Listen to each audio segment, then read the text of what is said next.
बस में धीरे धीरे सब बच्चे अपने अपने स्टॉप पर उतरते जाते हैं। कुछ ही देर में बस में छात्र छात्राओं की संख्या कम होते होते केवल एक छात्रा भारती ही बचती है। उधर छात्रों में धनंजय साहा और उसके कुछ साथी अब भी मौजूद रहते हैं। धनंजय भारती को अकेला देख उसकी ओर बढ़ते हुए तीखे स्वर में कहता है, ए भारती, तू वही है ना जिसने एक दिन मेरे ऊपर हाथ उठाया था और चप्पल से मारने की कोशिश की थी। आज मैं उस दिन का बदला तुझसे जरूर लूंगा। इतना कहकर वह अपने एक साथी को बस ड्राइवर को डराने के लिए भेज देता है और बाकी साथियों के साथ मिलकर भारती को घेर लेता है। बस का माहौल अचानक भय और आतंक से भर उठता है।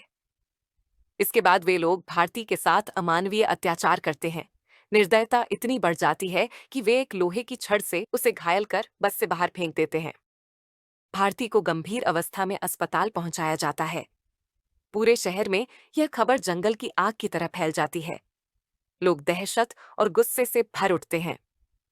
अगले दिन अखबारों और टीवी चैनलों पर सुर्खियां छा जाती हैं। चलती बस में छात्रा के साथ अमानवीय अपराध, इंसाफ की मांग।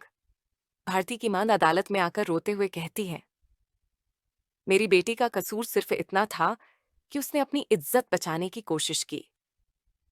क्या हमारी बेटियां इसी तरह असुरक्षित रहेंगी? समाज के अलग अलग वर्गों से लोग सड़कों पर उतर आते हैं। कॉलेज की छात्राएं नारे लगाती हैं, हम न्याय चाहते हैं, बेटियों की सुरक्षा चाहते हैं। भारती के साथ हुआ अत्याचार पूरे देश में एक आंदोलन का रूप ले लेता है।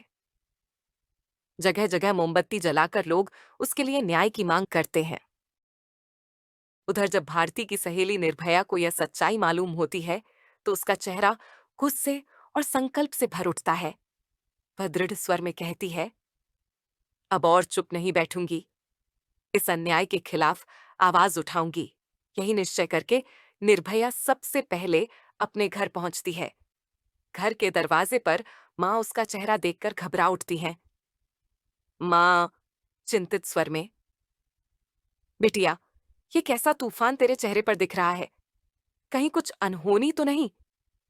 निर्भया आंखों में आंसू और गुस्सा लिए, मां, अब और सहना संभव नहीं। धनंजय साह ने जो किया है उसके खिलाफ मुझे गवाही देनी ही होगी। अगर हम आज चुप रहे तो कल और बेटियों के साथ यही अन्याय होगा।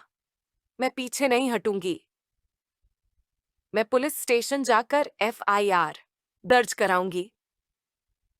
मां निर्भया के संकल्प के सामने सिर झुका देती है। इधर जब धनंजय साह को यह जानकारी मिलती है कि भारती के केस में निर्भया गवाही देने के लिए तैयार है और एफआईआर दर्ज कराने जा रही है, तो वह गुस्से में निर्भया के घर आ धमकता है। घर पर मां और बेटी को अकेला देखकर वह उन्हें धमकाने लगता है और मारपीट भी करता है।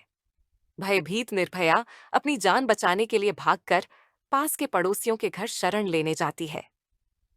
धनंजय पागलपन भरी हंसी के साथ निर्भया का पीछा करता है, हाथ में चमचमाता चाकू, आंखों में हैवानियत। आज तू मुझसे बच नहीं पाएगी। उसकी चीख गली के सन्नाटे को चीर देती है। निर्भया किसी तरह भागती है, पर तंग गलियों और बंद दरवाजों के बीच वह फंस जाती है। पड़ोसियों की झलकती आंखें खिड़कियों से सब देखती हैं, लेकिन दरवाजे एक एक कर बंद हो जाते हैं। डर हर दिल पर भारी पड़ता है। निर्भया कांपती हुई चीखती है, कोई तो बचाओ मुझे। मगर उसकी आवाज सन्नाटे में गुम हो जाती है। अगले ही पल धनंजय उस पर झपटता है। चाकू की नोक चमकती है और वार पर वार से निर्भया गंभीर रूप से घायल होकर जमीन पर गिर पड़ती है। खून की धार बहती है, उसकी सांसें टूटी टूटी हो जाती हैं। धनंजय अपने खौफनाक काम पर एक नजर डालकर कुटिल मुस्कान के साथ वहां से भाग निकलता है। सड़क पर केवल निर्भया का दर्द और खामोशी बची रह जाती है।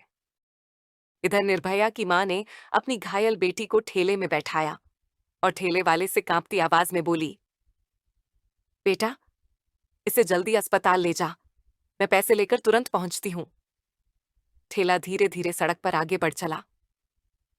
निर्भया पीड़ा से कराहती हुई अपनी मां की ओर देखती रही। उसकी आंखों में दर्द के साथ साथ एक अजीब सी घबराहट थी, मानो वह जान रही हो कि उसकी मां को अकेले पीछे छोड़ना सुरक्षित नहीं।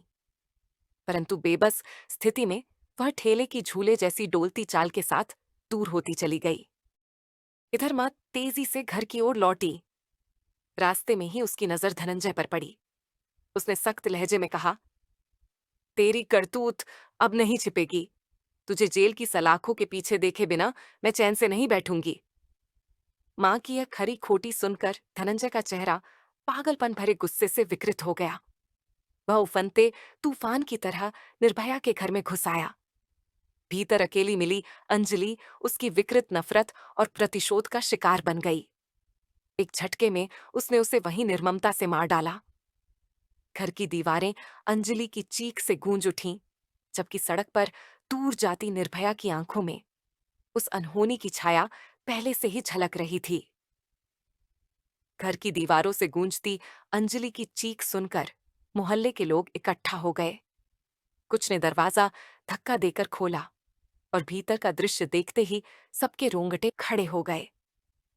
जमीन पर लहूलुहान अंजलि पड़ी थी और उसके ऊपर खड़ा धनंजय खून से सना हथियार हाथ में लिए पागलों की तरह हाँफ रहा था। पड़ोसियों की आंखों में भय और आक्रोश एक साथ उमड़ आया। एक बुजुर्ग ने कांपती आवाज में कहा, पकड़ो इसे, नहीं तो ये और किसी की जान ले लेगा। तभी दो तीन नौजवान आगे बढ़े और साहस जुटाकर धनंजय की ओर लपके। लेकिन धनंजय ने उन पर गुर्राते हुए हथियार लहराया। कोई पास आया तो इसका अंजाम भी यही होगा। उसकी आंखों में खून उतर आया था। लोग सहमकर पीछे हटे। चीख पुकार और शोर मोहल्ले में फैल गया। कुछ पड़ोसी मदद के लिए बाहर दौड़े। जल्दी पुलिस को खबर करो। अस्पताल में निर्भया की मां के इलाज में क्या कुछ हो सकता है, यह भी देखना होगा। इस अफरा तफरी का फायदा उठाकर धनंजय पीछे के दरवाजे से भाग निकला। मोहल्ले के लोग उसका पीछा करने के लिए दौड़े, लेकिन वह अंधेरी गलियों में गुम हो गया। इधर घर के भीतर सिर्फ अंजलि की निर्जीव देह और रोते बिलखते पड़ोसी रह गए। उस दृश्य ने पूरे मोहल्ले को दहला दिया। अब सबकी जुबान पर बस एक ही बात थी, इस दरिंदे को हर हाल में पकड़ना होगा। अस्पताल के आपातकालीन वार्ड में निर्भया को लाया गया। डॉक्टर और नर्सें उसकी गंभीर हालत देखकर तुरंत उपचार में जुट गईं।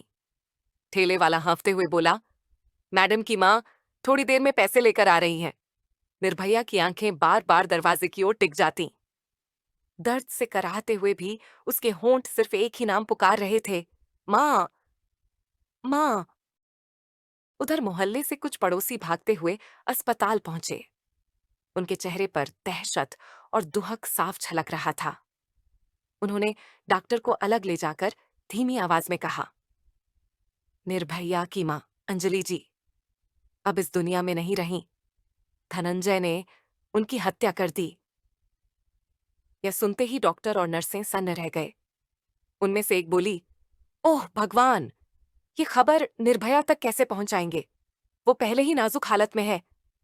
लेकिन खबर को छिपाना आसान न था। निर्भया ने लोगों की धीमी बातचीत और उनके आंसू भरे चेहरे देख लिए। उसकी धड़कन तेज हो गई। वह कांपती आवाज में बोली, क्यों क्यों सब मुझे देखकर चुप हो जाते हैं? मां, कहाँ है मेरी मां?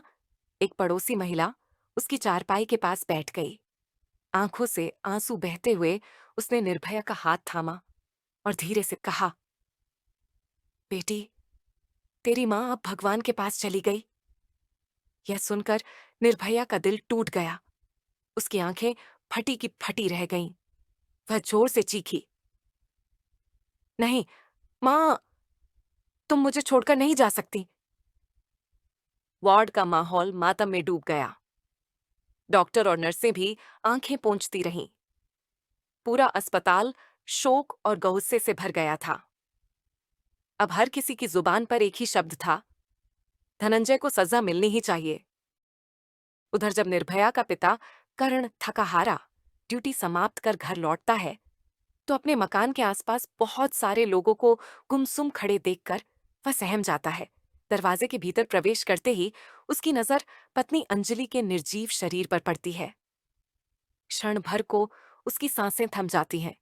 पूरा शरीर सिहर उठता है और आंखों से आंसू बहने लगते हैं। तभी पड़ोसियों से उसे पता चलता है कि उसकी बेटी निर्भया गंभीर हालत में अस्पताल ले जाई गई है। टूटे दिल और घबराए कदमों के साथ वह तुरंत अस्पताल की ओर भागता है।